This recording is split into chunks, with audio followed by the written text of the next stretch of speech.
अस्सलाम वालेकुम, बिस्मिल्लाहिर्रहमानिर्रहीम। कैसे हैं आप सब लोग? उम्मीद है सब ठीक ठाक होंगे।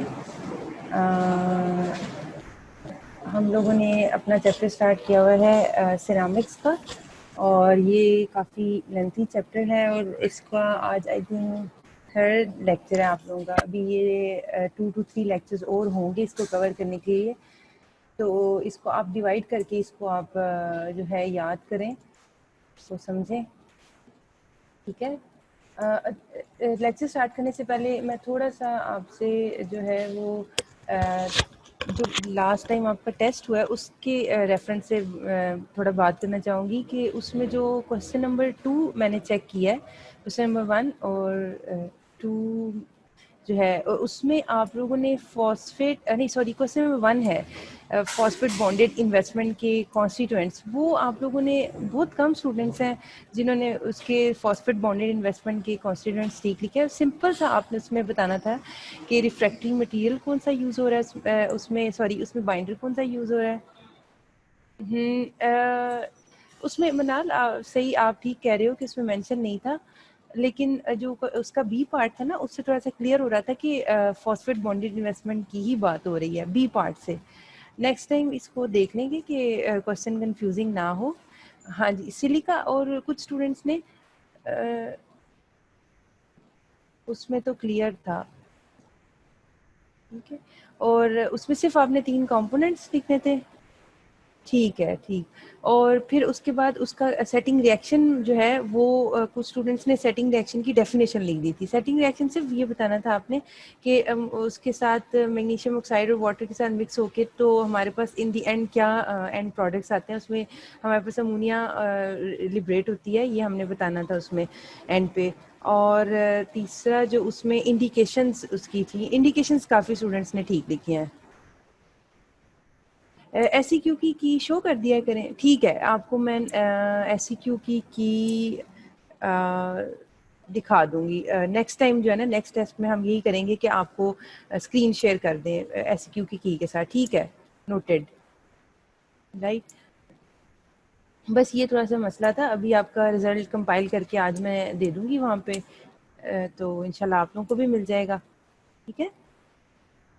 चलें जी। अच्छा, अभी जो मेरे साथ लास्ट टाइम लेक्चर था उसमें हमने बात की थी उसको थोड़ा सा बिल्कुल क्विकली मैं आपको थोड़ा सा बताऊंगी। हमने स्पेशलाइज्ड पोर्सिलीन से स्टार्ट किया था।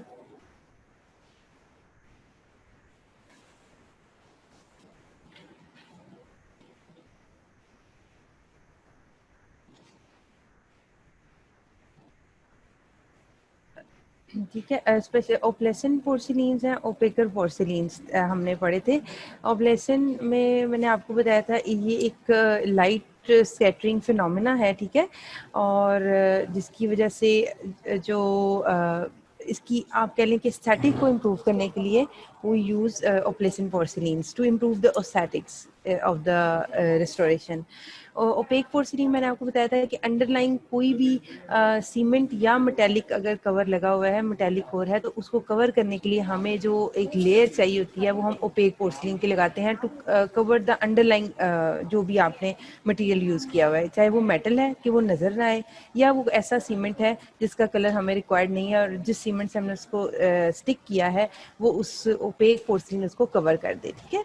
These are all to improve the aesthetic appearance of the restoration, artificial restoration, ठीक है। वो वेदर क्राउन है, ब्रिज है, ठीक है।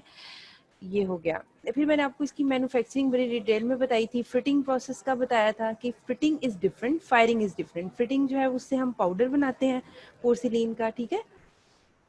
और फिर फायरिंग प्रोसेस में हमने कंडेंसेशन पढ़ा था, ठीक है, कि किस तरह से जब आपके पास मॉडल आएगा तो आप उसके ऊपर उसकी लेयर बाय लेयर उसको अप्लाई करोगे, ठीक है। उसमें वाइब्रेशन करोगे कि एयर बबल्स ना आए। उसको अप्लाई करने के बाद आप उसको फायरिंग फर्नेस में रख दोगे, ठीक है। और उसमें जाके उसकी वो जो स्ट्रेंथ है वो हार्डन हो जाएगा, हमारे पास वो जो हमारी रेस्टोरेशन है वो तैयार होके आ जाएगी, ठीक है। मैं आपने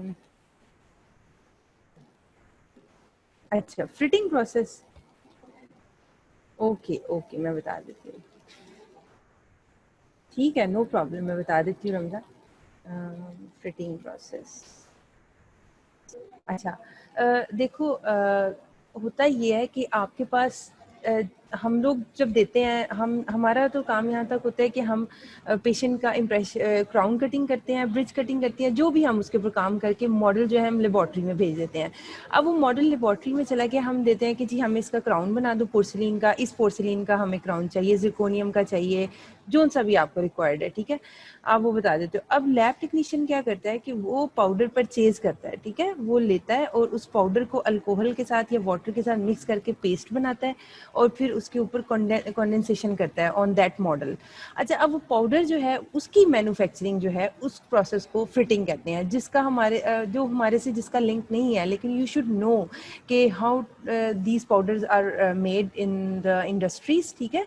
तो पोर्सलिन पाउडर्स जो जिस प्रोसेस से मैन्युफैक्चर होते हैं before coming to laboratory, right, उस प्रोसेस को फिटिंग कहते हैं। उसमें क्या होता है कि जितने भी उसके कॉन्स्टिट्यूएंट्स हमने पढ़े हैं कि पोर्सिलिन में जी ये होता है, फेल्डस्पार होता है, एक्साइड्स होते हैं, मॉडिफाइंग एजेंट्स होते हैं, कलरिंग एजेंट्स होते हैं, these all constituents are mix together during fitting process, ठीक है, and then they are heat treated, उसको हम गर्म करते हैं, वो आपस में फ्यूज कर जाते हैं कॉन्स्टिट्यूएंट्स, और उसके बाद they will quenched in water, उसको आप उसी मतलब हॉट फॉर्म में ही आप उसको पानी के अंदर रख देते हो, फिर उसमें क्रैक्स और फ्रैक्चर आ जाते हैं और आप फिर उसका पाउडर बना लेते हो। पाउडर बनने के बाद फिर जो लैब टेक्नीशियन है वो उसको फिर फर्दर उसको आगे जो है उसकी वो मैनिपुलेशन करता है, ठीक है, उसको वाटर के साथ मिक्स करके पेस्ट। रमजा, आपको समझ आए what is fitting?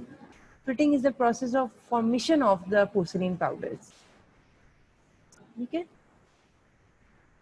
Most of the chemical reaction takes place during the manufacture. उसके बाद जब आप उसको पानी के साथ मिक्स करते हो तो केमिकल रिएक्शन नहीं होगा, इट विल बी, जब आप देखिए जब लेबॉर्ट्री में आप उसको पाउडर को ले आओगे ना, वहाँ पे केमिकल रिएक्शन नहीं होगा, वहाँ पे फिजिकल एक्शन इस सेंस में होगा कि बस उसने जुड़ना है पाउडर ने आपस में जुड़ के डिजायर्ड जो भी वो रेस्टोरेशन है वो बनानी है, ठीक है। रमजा, आपको समझ आ गया या मैं इसको दोबारा रिपीट कर दूं?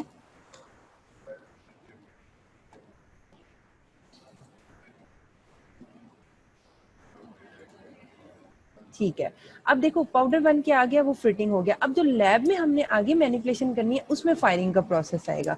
अब ये पाउडर आ गया, उसको कहाँ गया मेरा, अच्छा, अब the process of packing the powder particles together and removing the excess water is known as condensation. आपने ये टर्म सिर्फ याद कर लोगे ना तो आपको प्रोसीजर समझ आ जाएगा, ठीक है।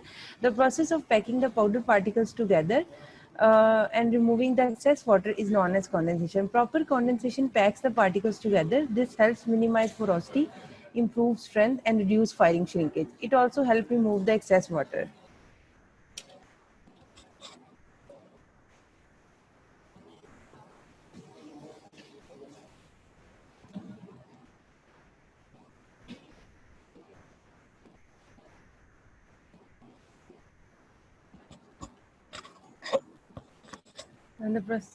उसके बाद कंडेंसेशन टेक्निक में उन्होंने बताया कि वाइब्रेशन हम करते हैं, माइल्ड वाइब्रेशन बाय टैपिंग और running a serrated instrument on the forceps holding the metal frame helps to pack the particles together and bring out the excess water which is then blotted by the absorbent paper, ठीक है।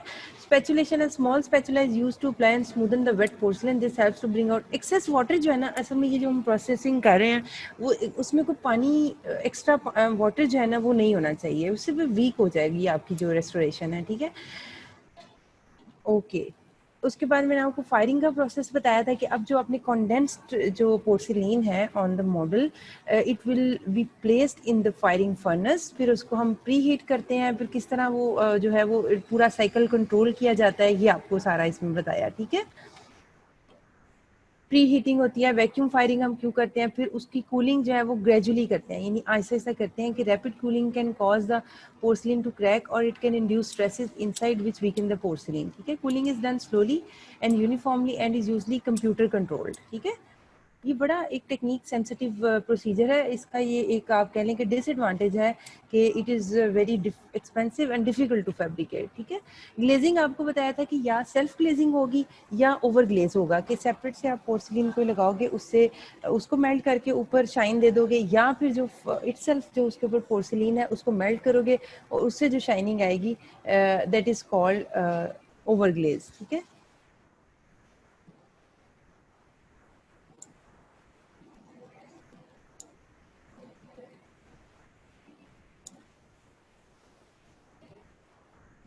The properties of porcelain vary widely depending on type and composition.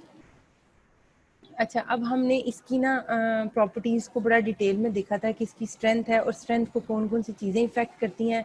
इसकी मैंने बताया था कि tensile strength लो है, shear strength लो है, compressive strength adequate है, ठीक है। फ्लेक्सिबल स्ट्रेंथ की बात की थी, that's very from 70 megapascal to 1200 megapascal, ठीक हो गया। फिर हमने फैक्टर्स इफेक्टिंग स्ट्रेंथ में देखा था कि फायरिंग ये किस किस चीज़ों पर डिपेंड करता है, ठीक है। कॉम्पोजिशन पे डिपेंड करता है, surface integrity like micro cracks and porosities reduce strength. Thus grinding should be followed by glazing, glazing करेंगे या पॉलिशिंग करेंगे पोर्सलिन रेस्टोरेशन की तो स्ट्रेंथ इंप्रूव होगी, ठीक है। Improper condensation introduces wides and reduces density of the porcelain. अगर आप कंडेंसेशन उसकी ठीक नहीं कर रहे तो अंदर जो है वो उसको अच्छी तरह से आप पैक नहीं कर रहे, लेयर बाय लेयर आपने जिस तरह उसको अप्लाई करना है उसमें गैप आ जाएंगे जिसकी वजह से स्ट्रेंथ इफेक्ट होगी। फायरिंग प्रोसीजर इनएडुकेट फायरिंग करेंगे और या फिर फायरिंग ज़रूरत से ज़्यादा करेंगे, that weakens the strength of that porcelain restoration, ठीक है। तो these are the factors which affect the strength. You should know these factors कि आप उसकी strength को किस तरह improve कर सकते हो, ठीक है। Model of elasticity, ये these has a high stiffness, ठीक है। Surface hardness भी बहुत ज़्यादा इसकी, फिर मैंने आपको बताया था कि abrasiveness इसकी बहुत ज़्यादा होती है, ये opposing जो दांत है उसके ऊपर जो है वियर एंड टीयर कॉज कर सकता है, इसलिए इसकी बहुत अच्छी से हमें इसकी वो फिनिशिंग और पॉलिशिंग करनी चाहिए ताकि इससे ऑपोजिट जो हमारे नेचुरल टूथ कंडीशन है वो इफेक्ट ना हो। थर्मल प्रॉपर्टीज़ की बात की थी और हमने कहा था कि कोएफिशिएंट ऑफ थर्मल प्रॉपर्टीज़ जो हैं they should match with the natural teeth. Porcelain has low thermal conductivity which is important to prevent extreme cold or heat transmission to dental tissues. और यहाँ तक आपको प्रॉपर्टीज़ में कोई मसला आया हो?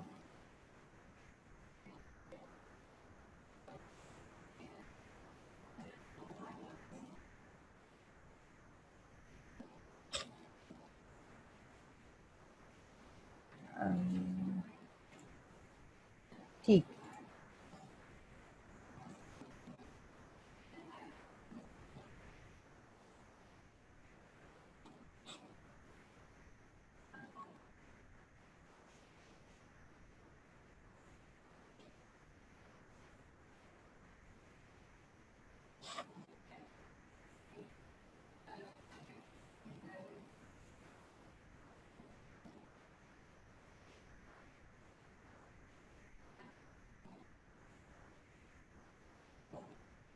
एस्थेटिक्स की मैंने बात की थी तो मैंने बताया था कि इट हैज़ एक्सीलेंट एस्थेटिक्स, ठीक है। एस्थेटिक की वजह से ही ये मोस्ट वाइडली जो है इसको हम इस्तेमाल कर रहे हैं आजकल।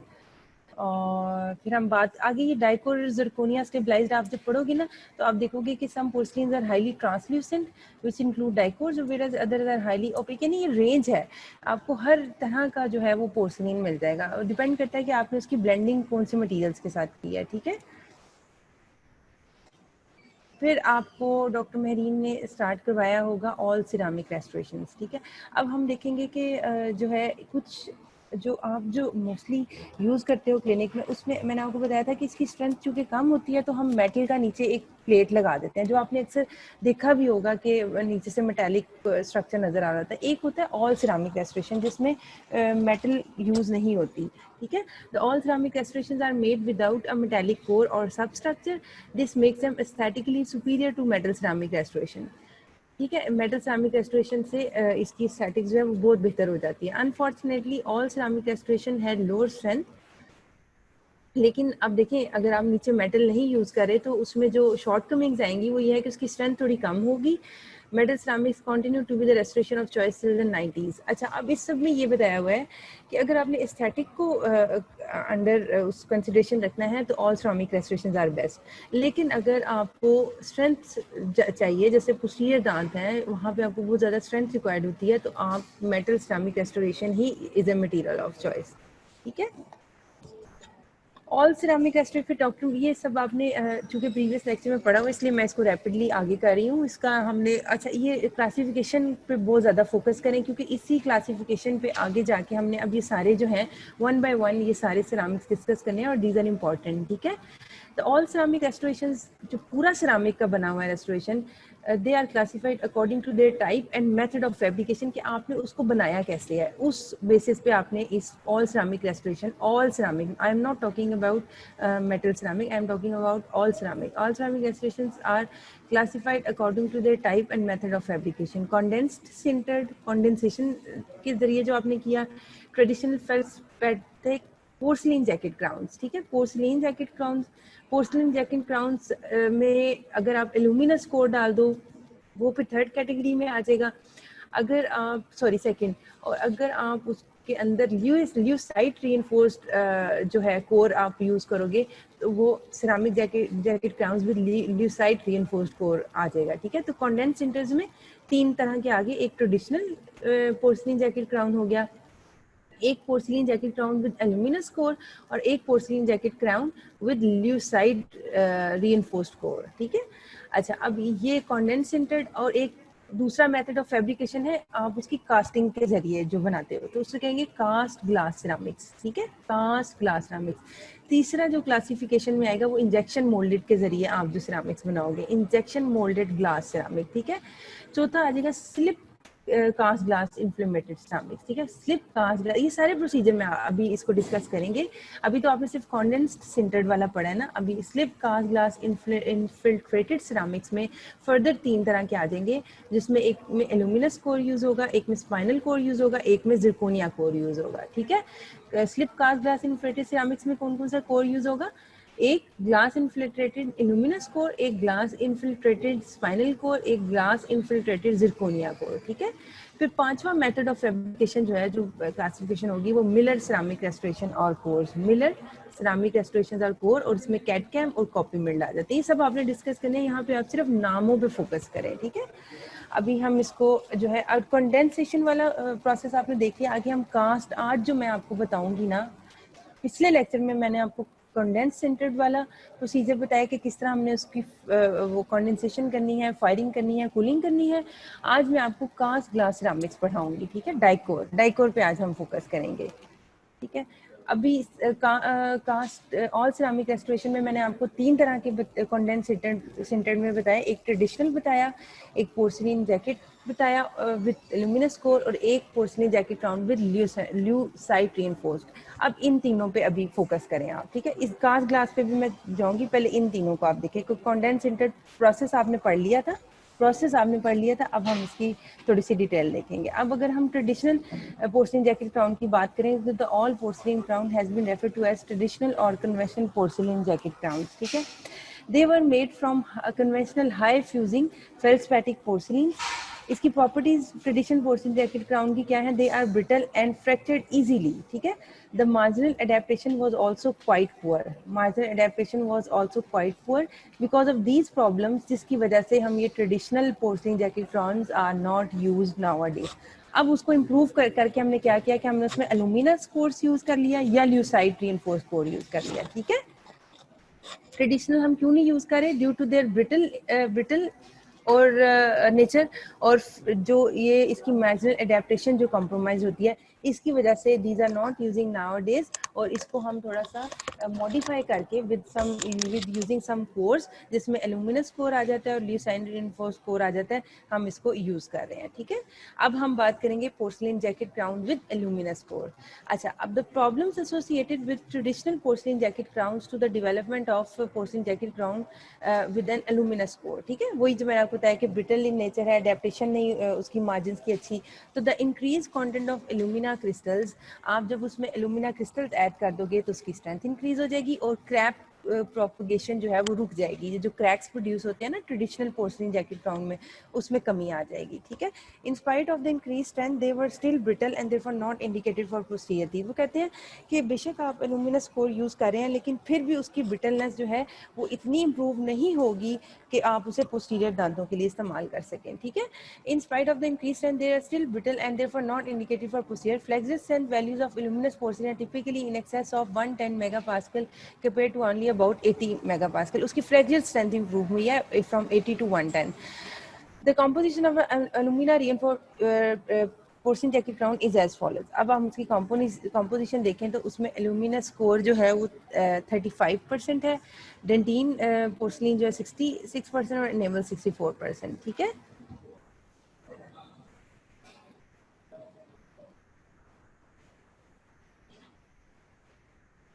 Technical considerations. अच्छा, आप porcelain jacket crown with aluminous core आपने ट्रेडिशनल की बात कर ली और विद एल्यूमिनस कोर बात करी।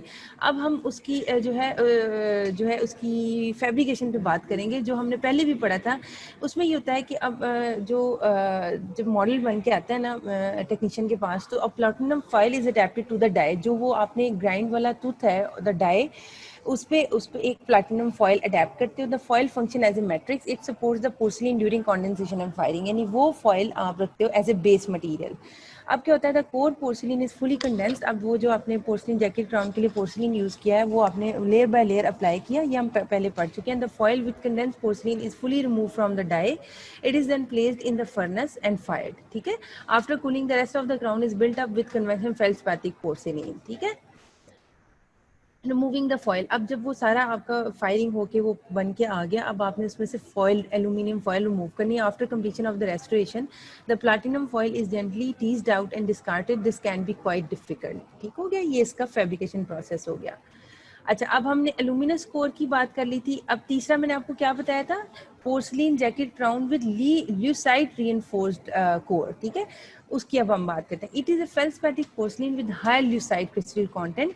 It's manipulation condensation in and इसकी जो मेथड ऑफ फैब्रिकेशन है is quite similar to porcelain jacket crown, जो पोर्सलिन जैकेट क्राउन जो ट्रेडिशनल है। ठीक है, यूजेस क्या है इसके, inlays onlays veneers and low stress crown. Advantages इसके ये हैं, they are more aesthetic because the core is less opaque. इसका कोर लेस ओपेक है जिसकी वजह से इसकी एस्थेटिक इंप्रूव होगी when compare to the aluminous porcelain. Aluminous porcelain core वाले पोर्सलिन जैकेट क्राउन की निस्बत इसकी एस्थेटिक ज़्यादा होगी, इसकी स्ट्रेंथ ज़्यादा होगी। No need of special laboratory equipment. Disadvantage भी है इसके leucite reinforced porcelain jacket crown के fit is not as good as metal ceramic crowns.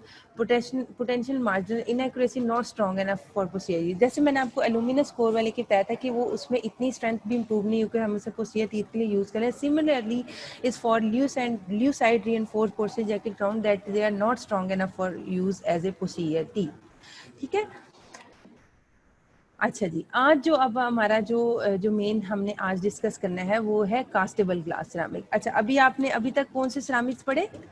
अभी तक आपने पढ़े कॉन्डेंस्ड सिंटर्ड। कौन से पढ़े? कॉन्डेंस्ड सिंटर, जिसमें हमने तीनों सिरामिक्स की बात कर दी। तो today is my topic is cast glass ceramics. ये classification was on the basis of method of fabrication. First method of fabrication was condensed sintered, उसमें they included 3 categories. Now we will study the cast glass ceramics. जैसे कि नाम से आपको पता चल रहा है कि we will prepare it by casting procedure. ठीक है, अब cast glass ceramic, now we will focus on castable glass ceramic। ठीक है,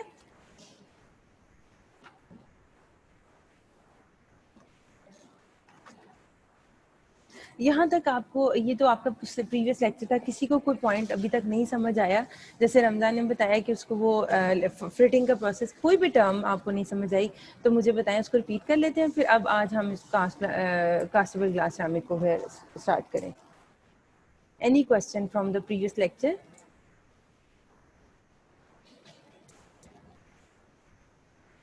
नो क्वेश्चन?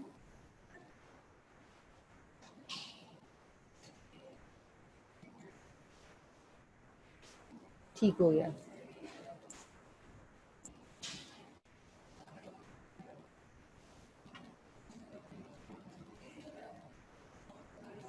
जी जी,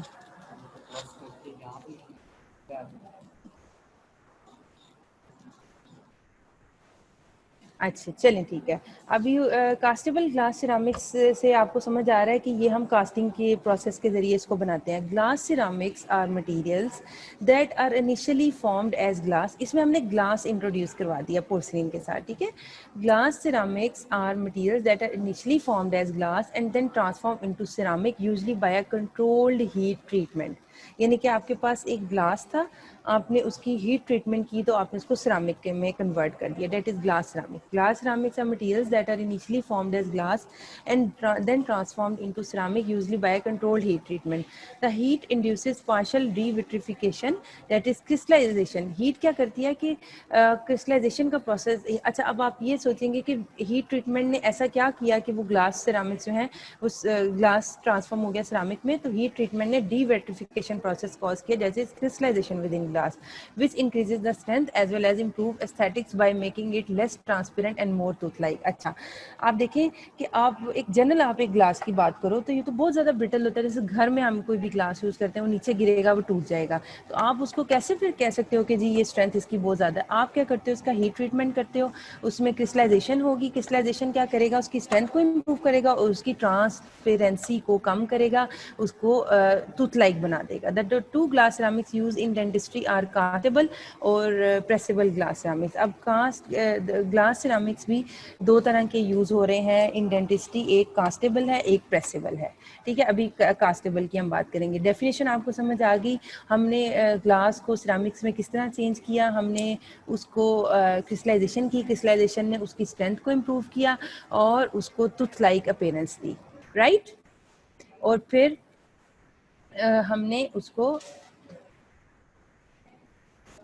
उसको ग्लास सिरामिक्स को फिर टू कैटेगरीज में डिवाइड किया, डेट इज कास्टेबल और प्रेसेबल. ठीक है,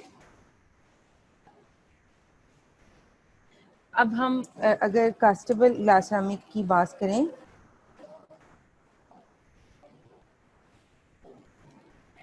अभी स्लाइड को देखने से पहले आप थोड़ी सी मेरी बात को फॉलो करने की कोशिश करें कि porcelain fuse to metal crown is aesthetically not ideal. यानी कि अगर आप उसको फंक्शनली देखें तो it is very good porcelain fuse to metal crown, लेकिन अगर हम एस्थेटिकली बात करें तो जो है it is not ideal.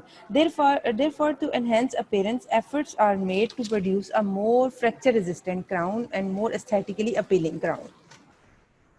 Glass ceramics are available which can be cast by lost wax technique. जैसे मैंने आपको बताया था ना कि इसके नाम से ही जाहिर हो रहा है कि हम इसकी कास्टिंग करेंगे और कास्टिंग के प्रोसेस में लॉस्ट वैक्स टेक्निक यूज होती है. ठीक है, ये आपको अच्छी तरह पता है इसका. Glass ceramics are available which can be cast by lost wax technique like the dental alloys. These ceramics are semi-crystalline glasses in which crystals help to deflect and divert microscopic cracks, giving the crown the strength needed for both lab work and in service. अच्छा, अब आपने ये नहीं मुझसे पूछा कि ma'am crystallisation से strength कैसे इंप्रूव हुई, क्रिस्टल्स ने ऐसा क्या काम किया. ठीक है, आपने ग्लास लिया, उसकी क्रिस्टलाइजेशन की बाय हीट ट्रीटमेंट, उससे उसकी स्ट्रेंथ इंप्रूव हुई. मैंने आपको कहा स्ट्रेंथ इस तरह इंप्रूव हुई कि वो जो क्रिस्टल्स है ना, वो जो क्रैक्स प्रोड्यूस होते हैं ना ग्लास को, उसमें इंटरप्शन कॉज कर देते हैं. तो जब उसने उन क्रैक्स को प्रोपिगेट ही नहीं करने दिया तो strength will ultimately will be increased. ठीक है, so these ceramics are semi-crystalline glasses in which crystals help to deflect and divert microscopic cracks, giving the crown the strength needed for both lab work and for in service. जब वो perform कर रहा है अपना function. ठीक हो गया.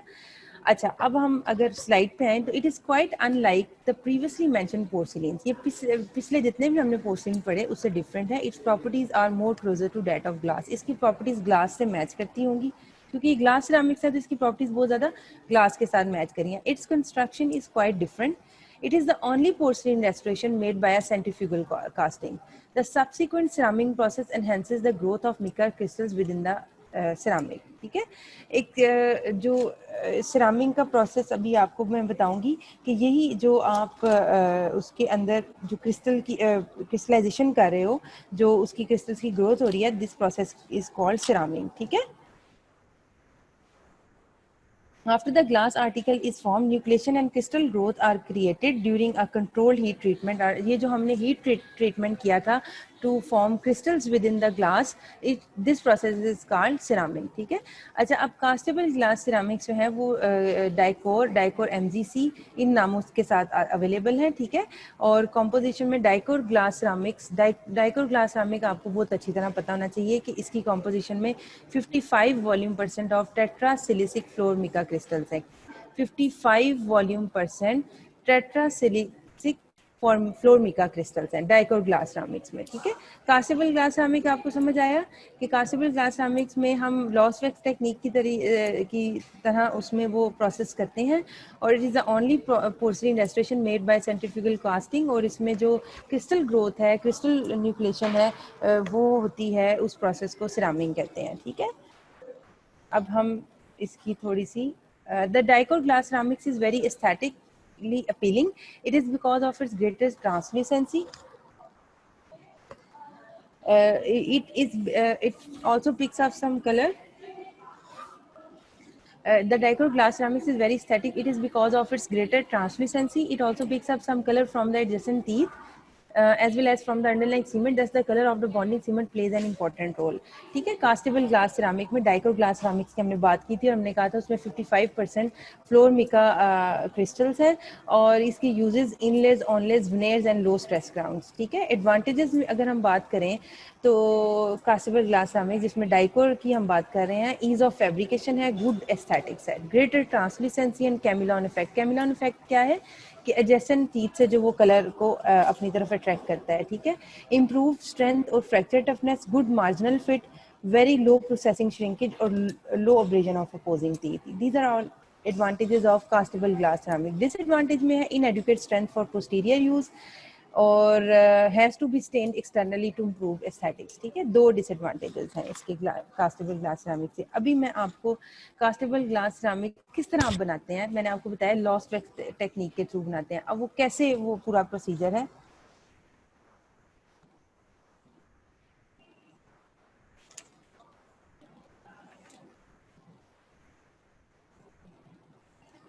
The wax, सबसे पहले क्या हुआ, the wax pattern is constructed and then invested in a refractive material like regular cast metal ground. सबसे पहले तो आपने उसका वैक्स पैटर्न बनाया।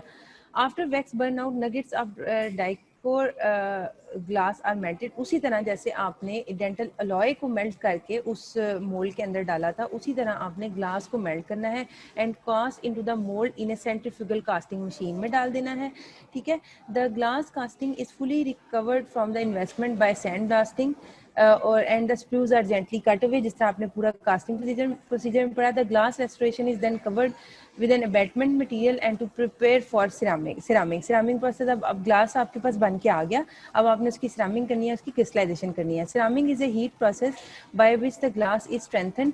Ceramic results in the development of microscopic crystals of mica, which improves the strength and toughness of the glass. मैं आपको बार बार बता चुकी हूँ कि ग्लास को की हम हीट ट्रीटमेंट करते हैं। Process is called ceramic to improve the strength and to improve the toughness of the glass, improves the aesthetics of restoration. It reduces the transparency of the glass, making it more opaque and less glass like. देखिए glass जो है वो transparent होता है, हमें transparent दान तो नहीं चाहिए ना। हम उसकी जब क्रिस्टलाइजेशन करेंगे तो वो उसकी एस्थेटिक इस तरह इंप्रूव होगी कि वो उसकी ट्रांसपेरेंसी को कम करेगा, ग्लास की उसको अपेक बना देगा, ठीक है, मोर टूथ लाइक बना देगा। The ceram glass can be built up with special veneering porcelain and fired to complete the restoration. Surface stains may be applied to improve aesthetic. Surface stains आपको apply करने पड़ेंगे।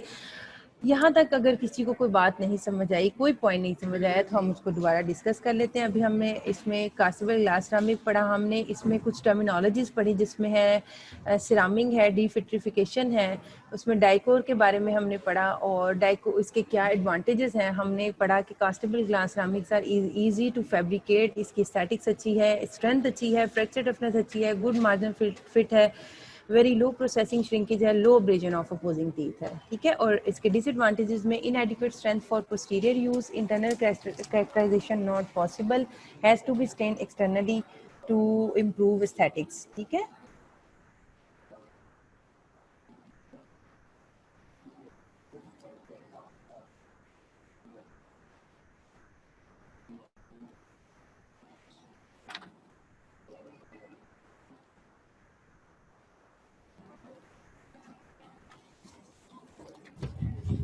यहाँ तक किसी को कुछ नहीं समझ आया तो उसको डिस्कस कर लें, फिर हम आगे चलते हैं। फैब्रिकेशन उसकी मैंने बताई that is very much similar to the casting. जिस तरह हमने वैक्स पैटर्न बनाया और उसको then invested in refractive material like regular cast material ground after wax burn out. जो आपने ग्लास को मेल्ट किया था, आपने उसको उस मोल्ड कैविटी में डाला, वो आपके पास ग्लास बन के आ गया। अब उस ग्लास का आपने सिरामिक प्रोसेस किया, उसकी हीट ट्रीटमेंट किया, जिसकी वजह से उसमें क्रिस्टलाइजेशन ग्रोथ हुई।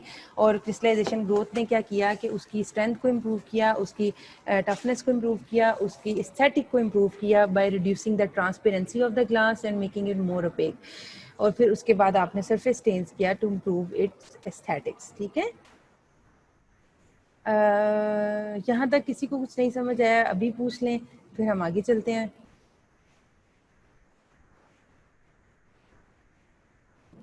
यहाँ तक किसी को अगर कुछ नहीं समझ आया तो पूछ लें।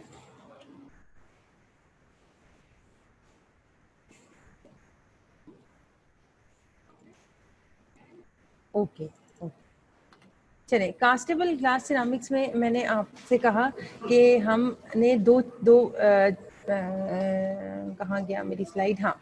एक कास्टेबल ग्लास सिरामिक्स में एक कास्टेबल था और एक प्रेसेबल ग्लास सिरामिक था। कास्टेबल मैंने आपको बता दिया कि उसमें डाइकोर आ जाता है और वो किस तरह बनता है। अब प्रेसेबल ग्लास सिरामिक की बात कर लेते हैं। यूट्रिया स्टेबलाइज में आपको प्रेसेबल सिरामिक्स, इंजेक्शन मोल्डेड और हीट प्रेस ग्लास सिरामिक्स।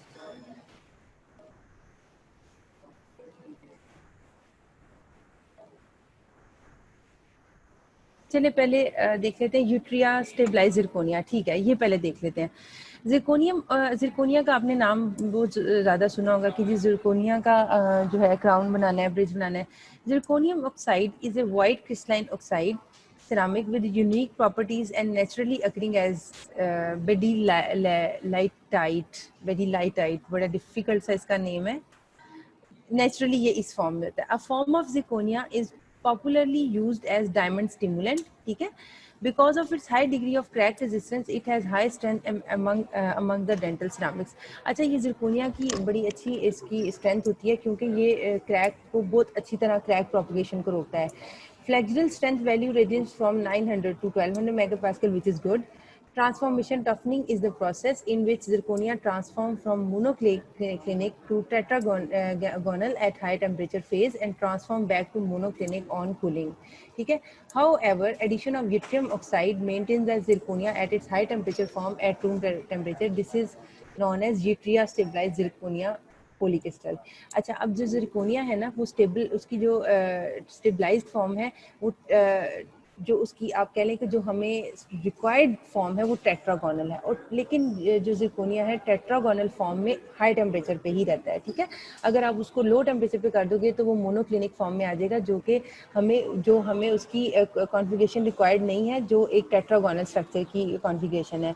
उसको स्टेबलाइज करने के लिए एट रूम टेम्परेचर हम यूट्रिया उसके अंदर ऐड कर देते हैं to stabilise at its high temperature. ठीक है, दस this form is known as yttria stabilised zirconia polycrystal, इसलिए हम इसको ये कहते हैं। और इसके एडवांटेजेस क्या हैं कि ये जो है इसकी स्ट्रेंथ बहुत अच्छी है और ये क्रैक प्रोपगेशन को जो है उसको रेजिस्टेंट कॉज करता है, उसके लिए हाईली रेजिस्टेंट है। ठीक है, तो जिसकी वजह से इसको यूज़ किया जाता है। मैकेनिकल प्रॉपर्टीज़ की बात किया जाए अगर यूट्रिया स्टेबलाइज्ड जिरकोनिया में, when a stress is applied to the zirconia as beginning of a crack formation it reverts back to its monoclinic form locally with an increase in volume.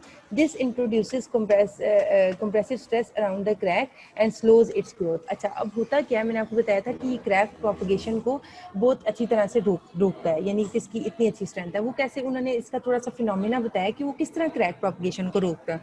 जब भी कहीं पे क्रैक बढ़ना शुरू हो जाता है तो उस जगह पे जहाँ पे क्रैक होता है वहाँ पे वो जिरकोनिया जो है वो अपनी मोनोक्लिनिक फॉर्म में आ जाता है विद एन इंक्रीज। और मोनोक्लिनिक फॉर्म का वॉल्यूम जो है टेट्रागोनल उससे ज़्यादा होता है। जब वॉल्यूम ज़्यादा होगा तो वहाँ पे एक कंप्रेसिव स्ट्रेस सा डेवलप हो जाता है जिसकी वजह से वो उसकी क्रैक प्रोपगेशन को रोक देता है। वो compressive strength around the crack slows it's growth.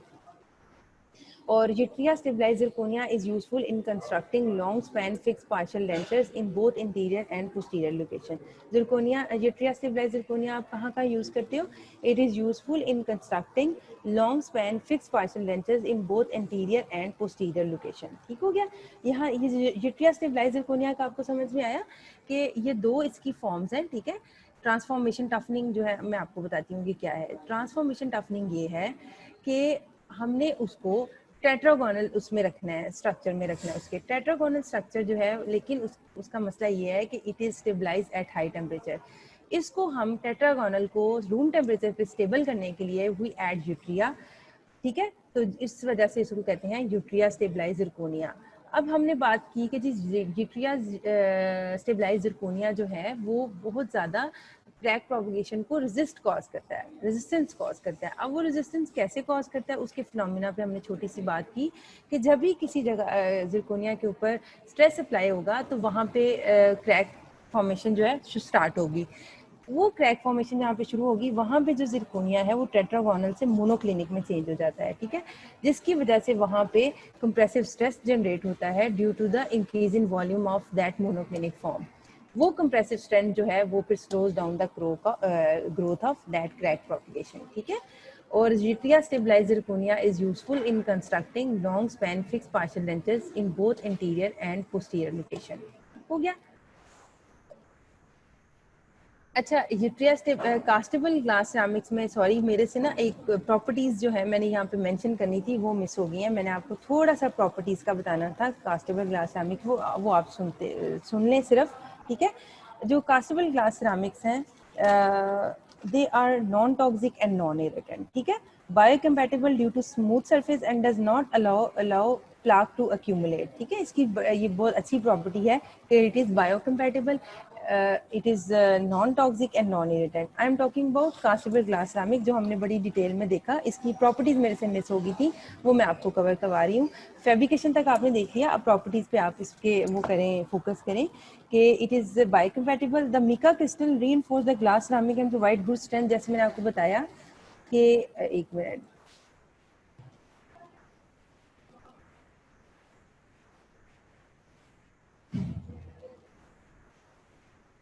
ठीक हो गया. जो अब मैंने आपको ग्लास सिरामिक्स में बताया था कि सिरामिक प्रोसेस हम करते हैं जिसमें क्या होता है कि वो क्रिस्टलाइजेशन होती है विद इन द ग्लास. वो क्रिस्टलाइजेशन क्या करती है कि उसकी टफनेस को इम्प्रूव करती है और उसकी अपीयरेंस को, ट्रांसपेरेंसी को ग्लास की कम कर देती है. तो यही बात उसकी प्रॉपर्टीज़ में हम रिपीट कर रहे हैं कि जो क्रिस्टल्स उसमें जनरेट हुए थे that reinforce the glass ceramic and provide good strength, toughness and prevent crack propagation. This material does not abrade the opposing tooth like porcelain. This material does not abrade the opposing tooth like porcelain. It has the same hardness as enamel. Low thermal conductivity and low thermal expansion. Translucency matches the natural tooth. The ceramic can be repeatedly fired without degradation. ठीक है, ये इसकी properties हैं. तो आप properties इसको याद करें कि it is biocompatible, crystals reinforce the glass ceramics, material does not abrade the opposing tooth like previously जो हमने पोर्सलिन पढ़े, ठीक है. और इसकी लो थर्मल कंडक्टिविटी है, लो थर्मल एक्सपेंशन है, translucency matches the natural tooth colour और the ceramic can be, this ceramic can be repeatedly fired without degradation, ठीक है. ये हो गया हमारा constable glass ceramic.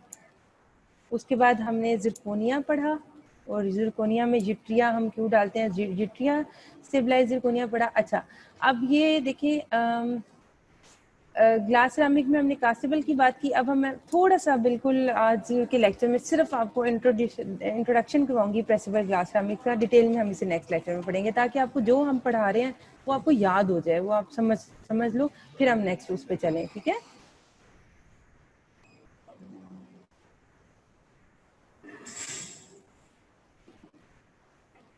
Injection प्रेसेबल ceramics जो हैं वो कैसे बनते हैं, दे आर इंजेक्शन मोल्डेड और हीट प्रेस्ड ग्लास सिरामिक्स, ठीक है. प्रेसेबल सिरामिक्स और heat pressed glass ceramics. Unique way of fabrication, it is a pre cerammed glass ceramic having a high concentration of reinforcing crystals, ठीक है.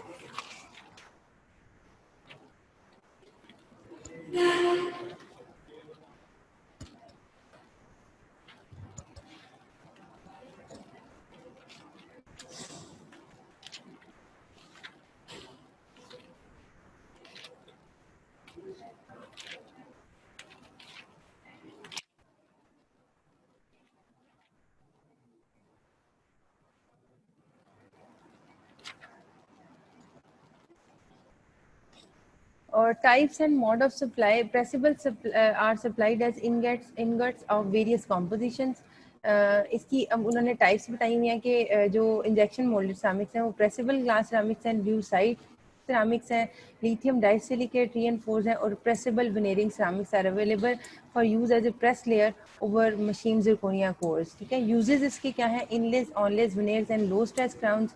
Type 1 जो है वो IPS Empress contains, ये on the basis of percentage of the crystals आप इसको type 1 और type 2 में कैटेगराइज करोगे। टाइप 1 में 30 to 40% ल्यूसाइड क्रिस्टल्स होंगे और type 2 contain 65 to 70% volume of interlocking lithia disilicate crystals. इसमें ल्यूसाइड क्रिस्टल्स हैं टाइप 1 में, और टाइप 2 में लिथिया डाइसिलिकेट क्रिस्टल्स हैं। ठीक है,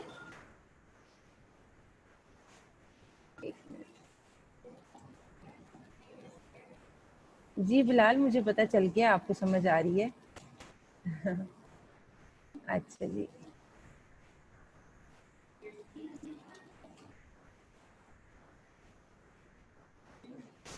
जी अब मैं आपको,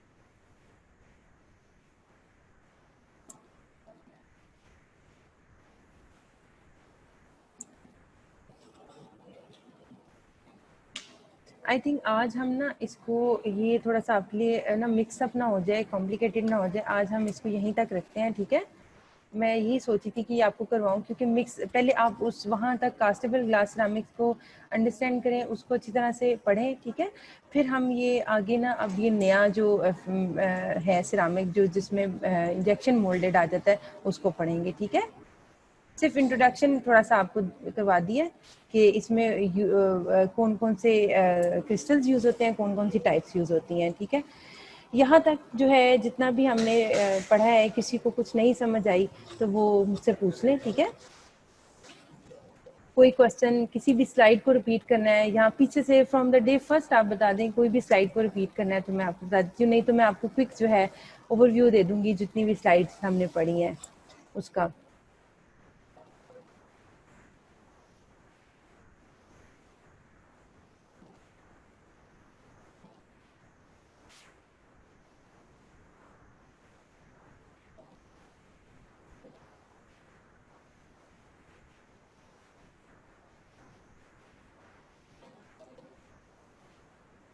अभी आपको बहुत लंबा ये चैप्टर है, ये अभी नेक्स्ट वीक में भी हम इसी को लेके चलना है, और लेकिन ये थोड़ा सा आपको याद करना है इसको, बस 1 by 1 इसकी क्लासिफिकेशन अच्छी तरह से देख लें, इस तरह से करना है। अब मैं स्लाइड आपके सामने शो करती हूँ, अगर किसी को कोई भी अंडरस्टैंड नहीं हुआ, किसी भी कोई पॉइंट क्लियर नहीं हुआ तो वो मुझे बता दें। मैं 1 by 1 एक एक स्लाइड को आगे करती हूँ, थोड़ा थोड़ा उसको जो मुझे लगेगा कि ये रिपीट करना चाहिए मैं वो रिपीट कर देती हूँ।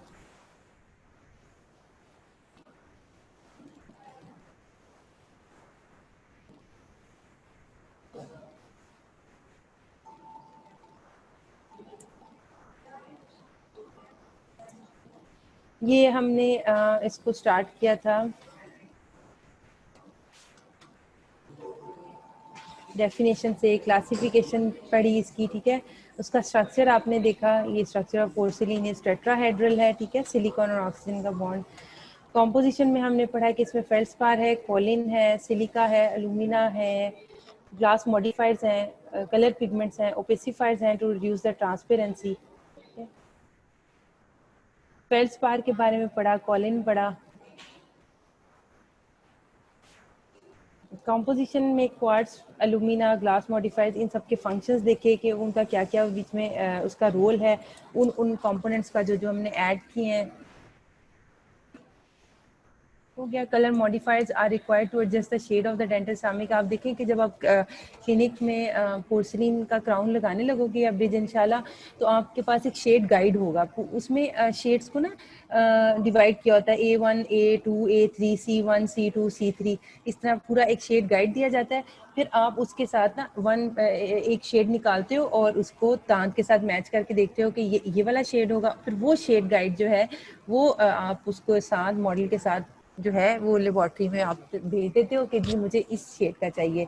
तो modifiers are required to adjust the shade of the dental ceramic, और it is very important phenomena for the anterior teeth. Specially मैंने आपको बताया था कि सामने वाले दांतों में कोई कॉम्प्रोमाइज़ नहीं होता ऑन द एस्थेटिक्स, ठीक है।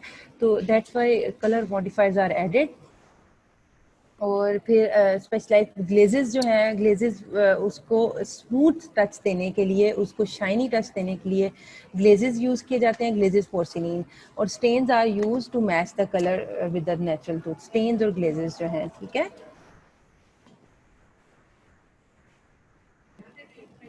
फिटिंग, ये आपको उम्मीद है कि ये आपको प्रोसेस समझ आ गया होगा फिटिंग का और फायरिंग का, कि किस तरह से पाउडर बनता है और केमिकल रिएक्शन होता है ड्यू, और मैनिपुलेशन देख ली हमने, ठीक है।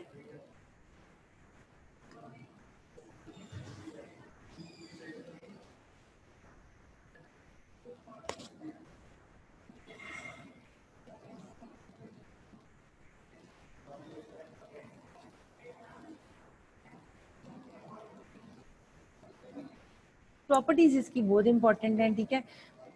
प्रॉपर्टीज ऑफ फ्यूज्ड पोर्सिलीन, ठीक है। ये जो सिंटेड पोर्सिलीन जो आपने किया है, इसकी प्रॉपर्टीज बहुत इंपॉर्टेंट है कि इसकी एस्थेटिक्स बहुत ज़बरदस्त है, और केमिकली इट इज़ अनडिस्ट्रक्टेबल, ठीक है। अगर आप जनरलाइज फ्यूज पोर्सिलीन की बात करते हो,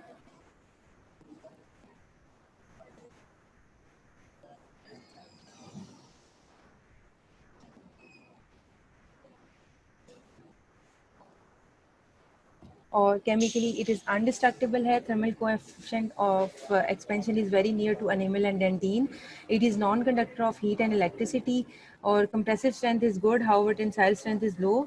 Porcelain has high modulus of elasticity and is brittle on impact. Porcelain is biocompatible, highly biocompatible मैं कहूँगी, और because its glossy surface prevents plaque accumulation. Porcelain is resistant to wear and tear and it is difficult and expensive. और जो इसका drawback है ना main वो ये है कि एक तो ये expensive है और it is difficult to fabricate है, ठीक है। These are general properties, ये मैंने आपको quick सा इसकी बता दी, ठीक हो गया। और अब्रेसिवनेस मैंने बताया था कि ये बहुत ज़्यादा अब्रेसिव होता है, इसलिए इसकी ग्लेजिंग करना बहुत ज़्यादा इम्पॉर्टेंट होती है। और थर्मल प्रॉपर्टीज़ की हमने पढ़ ली, स्पेसिफिक ग्रेविटी देख ली इसकी कितनी होती है, dimensionally it is very stable, और केमिकल स्टेबिलिटी है, it is insoluble and impermeable to oral fluids, ये हमने देख लिया। पोर्सलिन मेटल इंटरसॉम, अच्छा अब आगे जब आप पढ़ोगे ना porcelain fuse to metal crown, जिसमें आप मेटल का नीचे बेस यूज़ करोगे, उसमें जो चीज़ बड़ी इंपॉर्टेंट होती है वो ये होती है कि उसका जो बॉन्ड है ना पोर्सलिन का मेटल के साथ, वो बहुत ज़्यादा सही ज़बरदस्त होना चाहिए, नहीं तो पोर्सलिन ऊपर से उतर जाएगा और नीचे से मेटल शो होना शुरू हो जाएगी, और that is very embarrassing for both the patient and for both the dentist as well, ठीक है। The restoration can fail if the bond is weak, shear bond strength has shown to have a high, और normally ये देखा गया है कि metal ceramic bond है वो अच्छा होता है, हाई स्ट्रेंथ होता है, ठीक है।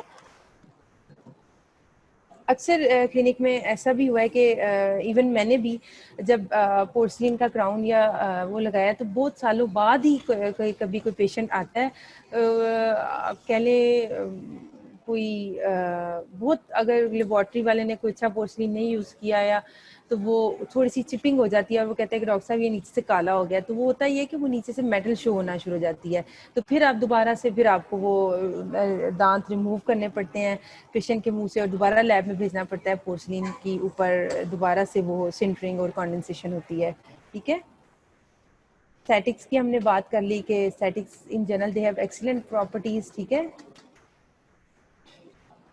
अच्छा अभी देखिए हमने डाइकोर की और जिरकोनिया की बात की थी।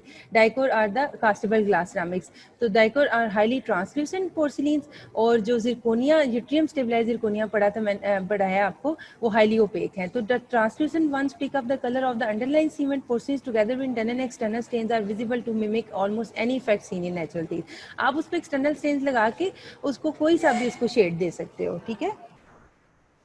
और आज जो हमने स्टार्ट किया था वो all ceramic restorations that are without any metal substructure, this makes them aesthetically superior to metal ceramic restoration, ठीक है। ऑल ceramic में कोई नीचे मेटल्स नहीं यूज होती, लेकिन फिर हमें कॉम्प्रोमाइज करना पड़ता है स्ट्रेंथ के ऊपर, ठीक है। फिर हमने इसकी क्लासिफिकेशन पे बहुत ज़्यादा आपने फोकस करना है। Classification of all ceramic crowns are according to their type and method of fabrication. उसमें कॉन्डेंस उस पर कॉन्डेंस इंटर आ जाता है। कॉन्डेंस इंटर में हमने traditional feldspathic porcelain jacket crowns पढ़ा, porcelain jacket crown with aluminous core पढ़ा, ceramic jacket crown with leucite reinforce core पढ़ा, ठीक है। फिर कास्ट ग्लास सिरामिक्स पढ़ा, इंजेक्शन मोल्डेड है, स्लिप कास्ट ग्लास सिरामिक्स हैं, उसको फर्दर 3 कैटेगरी में आपने डिवाइड किया स्लिप कास्ट ग्लास सिरामिक को। फिर मिलर सिरामिक रेस्टोरेशन हैं, उसमें कैट कैम रेस्टोरेशन आ जाता है और कॉपी मिल्ड रेस्टोरेशन आ जाता है। फिर मैंने आपको कंडेंस इंटर में ट्रेडिशनल फेल्सपैथिक पोर्सलिन बताया कि वो क्यों नहीं यूज़ होता आजकल, इसलिए कि they are brittle and fracture easily और the marginal adaptation was also quite poor. फिर हमने उस प्रॉब्लम को ख़त्म करने के लिए हमने उसमें एलुमिनस कोर यूज़ किया। एलुमिनस कोर यूज़ होने से उसकी स्ट्रेंथ तो इम्प्रूव हुई, क्रैक प्रोपगेशन में रेजिस्टेंस हुई, लेकिन स्टिल हम उसको पोस्टीरियर टूथ के लिए यूज़ नहीं कर सकते। फिर हमने उसकी कॉम्पोजिशन देखी। पोर्सलिन जैकेट क्राउन किस तरह बनता है, उसमें प्लैटिनम फॉयल होती है, फिर उसके ऊपर आप पोर्सलिन को लेयर बाय लेयर कॉन्डेंस करते हो, फिर फायरिंग होती है, कूलिंग होती है, फिर आप उसकी फॉयल को रिमूव करते हो। फिर हमने पढ़ा कि leucite reinforced porcelain jacket crowns वो दे आर मोर एस्थेटिक्स हैं because the core is less OPEC.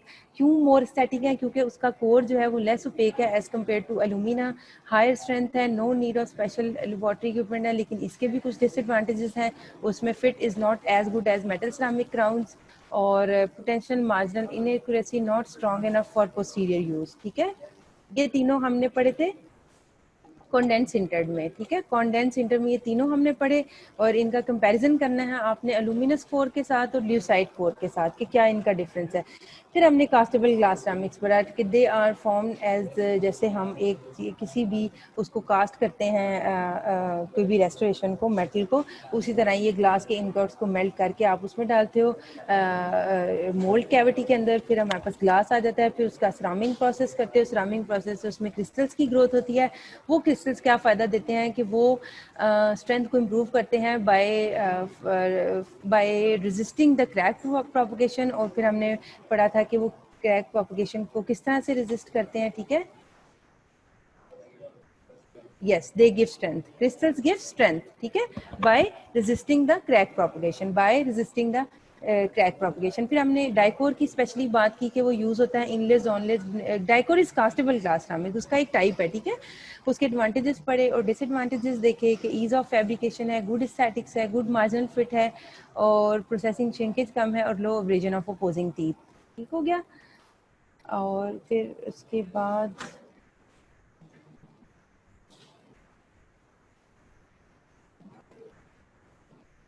Ji time हो गया, टाइम हो गया।